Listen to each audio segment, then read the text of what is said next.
Padre, Hijo y Espíritu Santo. Amén y amén. Los invito a abrir sus Biblias en el libro de 1 Pedro.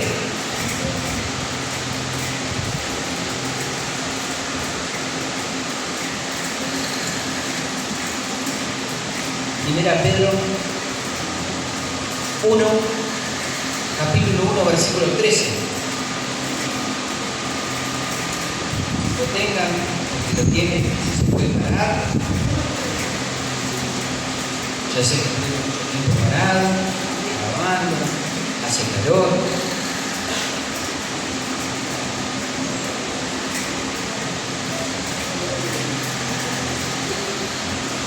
Primera de Pedro, capítulo 1, versículo 13.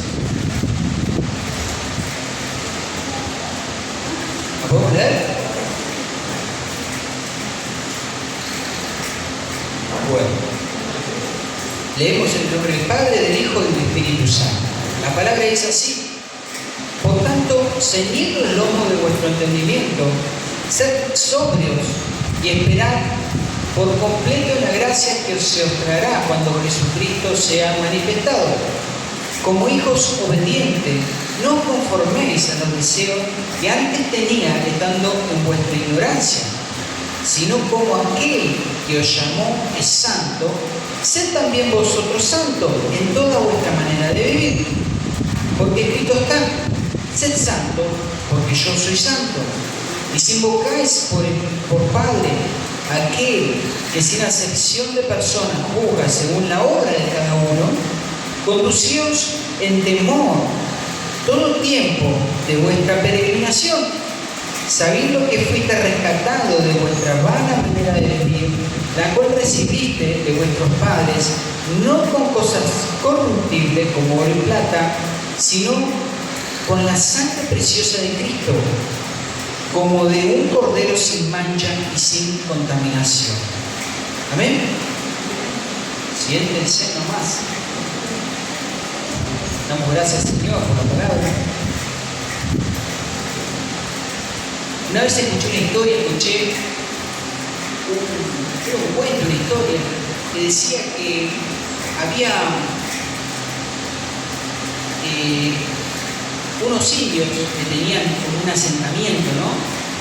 Cerca de una ciudad, unos kilómetros de una ciudad que se estaba haciendo, ¿no?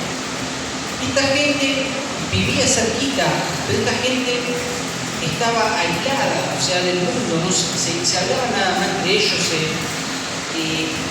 como que se relacionaban nada más entre ellos, no tenía relación con el mundo exterior. Y eran unas pocas familias que vivían a unos poquitos kilómetros de esa ciudad que estaban haciendo, que estaban en construcción. Y cada vez dice que la gente de la ciudad se topaba con una de estas personas. Estas personas dicen que reaccionaban de mala manera, reaccionaban de una manera violenta, quizás mentándole, tirándole una piedra, gritándole, insultándolo o enojándose. Una vez, un hombre de la ciudad empezó un hombre de Dios, empezó a orar y dijo: Señor, ten misericordia de estos. ¿Y qué puedo hacer para poder llevarle la palabra, para poder acercarlo? Y entonces dice que tuvo un sentir del Señor que le tenía que dar un regalo, le tenía que llevar un regalo. Y el hombre, estando ya de noche, dice que llevó los regalos y le dejó afuera de las chocitas de los indios, las poquitas familias que había ahí, le llevó un montón de regalos.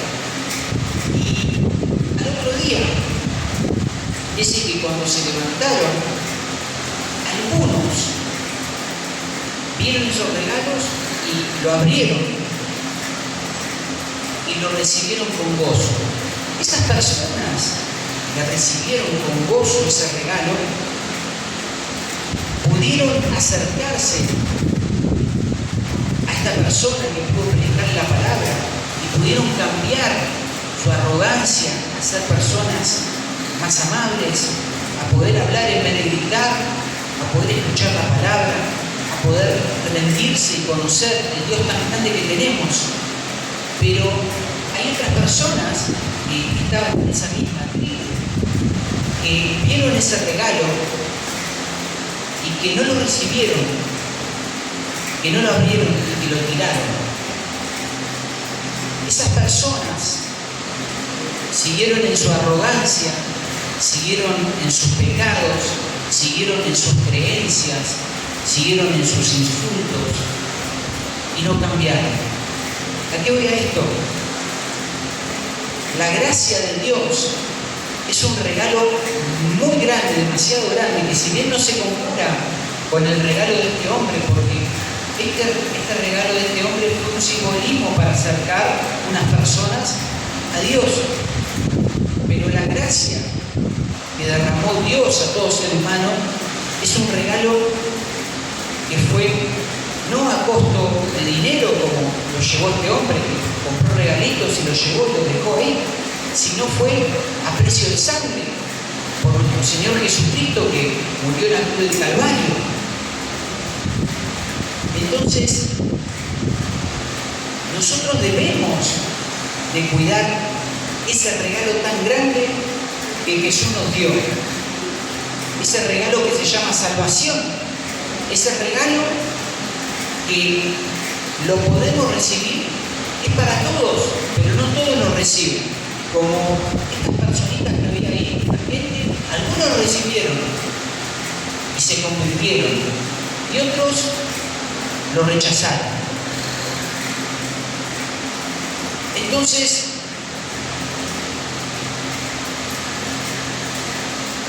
nosotros debemos vivir de una manera agradable a Dios. ¿Qué nos habla? ¿Qué nos habla un poquito esta epístola de Pedro? ¿Qué nos cuenta? ¿Qué nos quiere relatar? ¿Qué nos quiere decir? ¿Qué nos ordena esta epístola de Pedro? ¿Y por qué describir un poquito la gracia? Porque la gracia es un regalo que nos dio Dios, pero tuvo un costo. Tuvo un costo. Hay un hombre que murió en la cruz, que se llama Jesús, que es nuestro Señor y nuestro Salvador. Un día lo aceptamos, pero esta gracia, este regalo para que sea manifestado en nuestras vidas, debemos de hacer ciertas cosas que nos habla esta epístola. Si bien es un regalo que Dios derramó para todo ser humano, es un regalo que algunos dicen tenerlo, pero no lo manifiestan. Entonces nos empieza a hablar esta epístola en el capítulo 13 que leímos. Por lo tanto, ceñid los lomos de vuestro entendimiento, sed sobrios y esperad por completo la gracia que os entrará cuando Jesucristo sea manifestado. Por lo tanto, ¿qué dice ceñid? Los lomos de vuestro entendimiento. La palabra ceñir viene de un verbo griego, anasodou, una palabra difícil, pero no importa la palabra, sino lo que está y lo que quiere decir en la palabra. La palabra esta quiere decir tensar para eliminar cualquier holgura, alzar una túnica, apretar el cinturón, alistarse, prepararse para desplazarse rápido, como cuando uno necesita llegar a un lugar sin demora. Acá el apóstol Pablo nos estaba diciendo ceñir. Ceñir estaba enfocándose en los soldados romanos cuando se preparaban para ir a la batalla. Ellos se ceñían, levantaban porque no tenían polleras, eran túnicas. Se levantaban, ajustaban los cinturones y se iban a la batalla. Así como en los tiempos de Jesús se usaban túnicas, no había pantalones, no había calza, había túnica.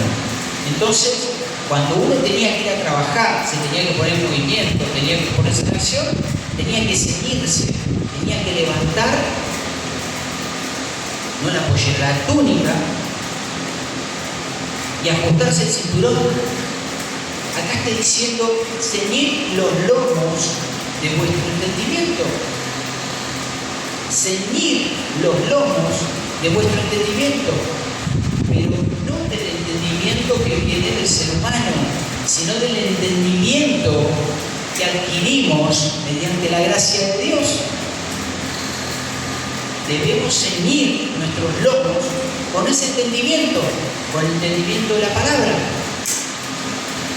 Hay por Efesios 6:14, nos dice, estad firmes, ceñidos vuestros lomos, ¿con qué cosa? Con la verdad, dice.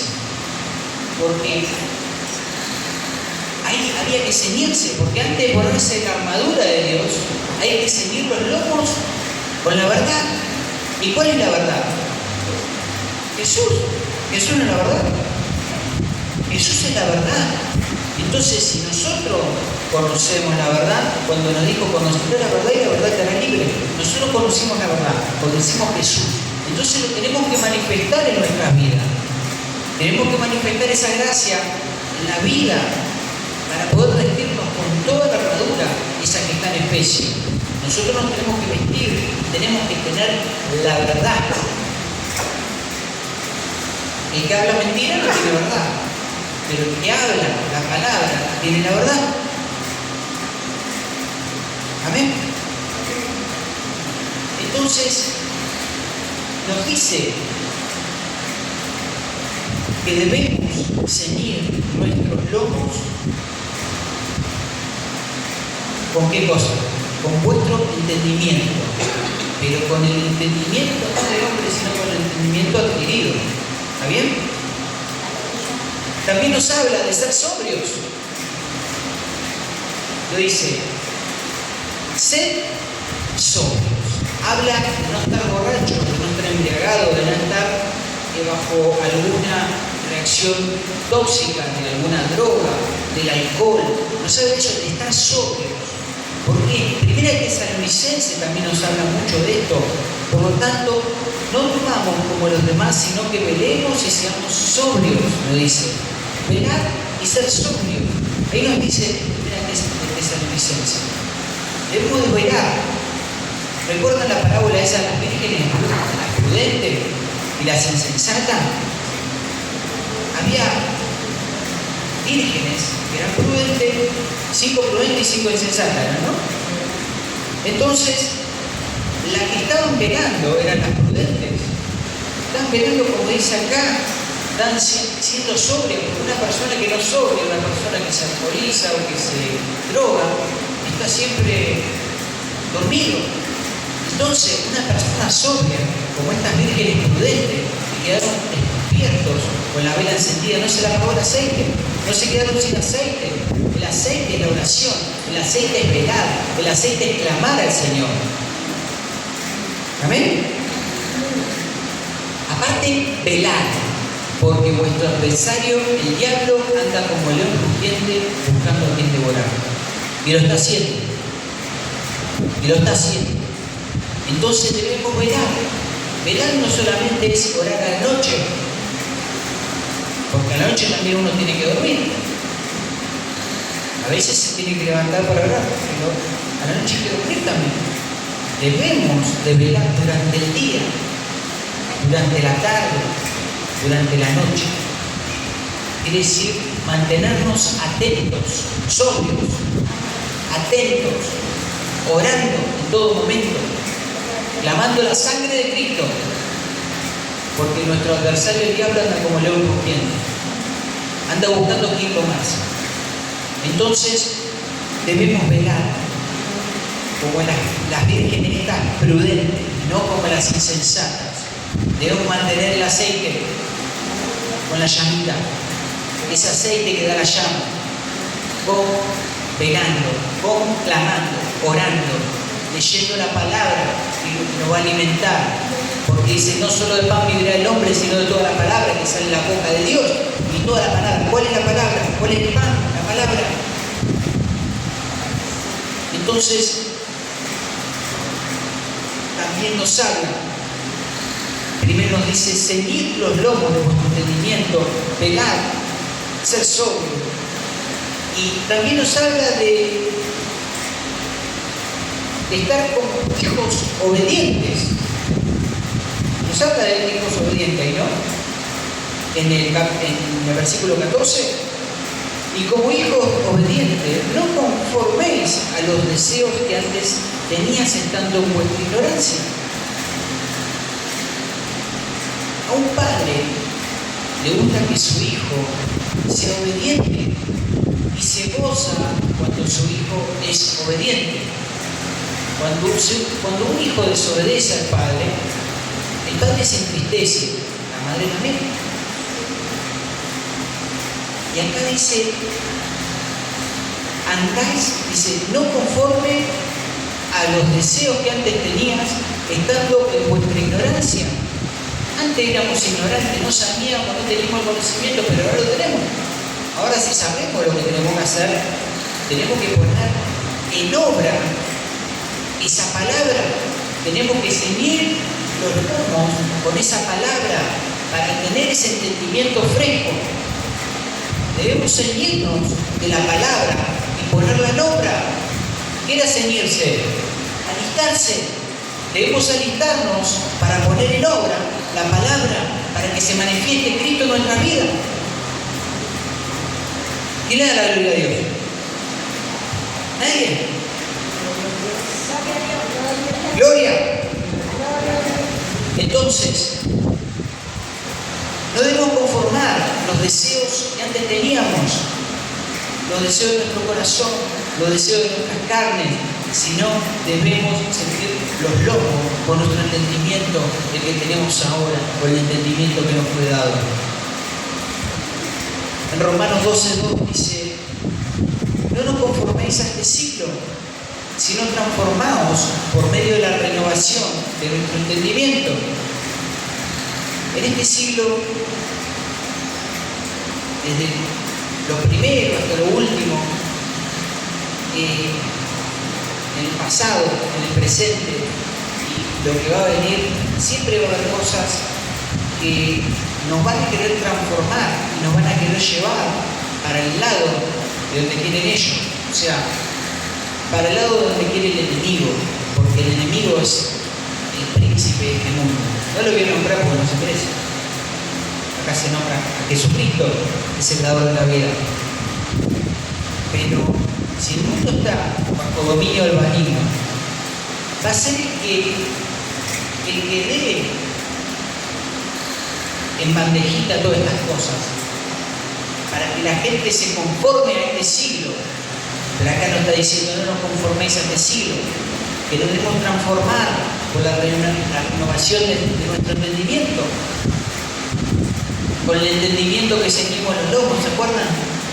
El entendimiento de la palabra, el entendimiento que adquirimos día a día, de a poquito, vamos adquiriendo entendimiento, seguimos nuestros lomos, los alistamos y los ponemos en obra. Eso es. En Efesios 4:18 nos dice, algunos tienen el entendimiento entenebrecido y están ajenos a la vida que Dios demanda por la dureza de sus corazones. Entonces, ese entendimiento que nosotros pensamos que todo cristiano tiene, algunos no lo tienen, porque tienen ese entendimiento entenebrecido. Por eso pasan años en la iglesia, años y años y años, y no pueden cambiar. Llegó a la iglesia como un amargado y se va de la iglesia como un amargado. 20 años después, llega a la iglesia enojado y se va de la iglesia enojado. Y nunca cambia, nunca cambia. Esa persona nunca cambia, porque tiene el entendimiento entenebrecido. Gracias a Dios, acá somos casi una familia, y vemos el gozo y vemos cómo los hermanos pueden ir alistándose y pudiendo llenar ese entendimiento con la palabra. Entonces,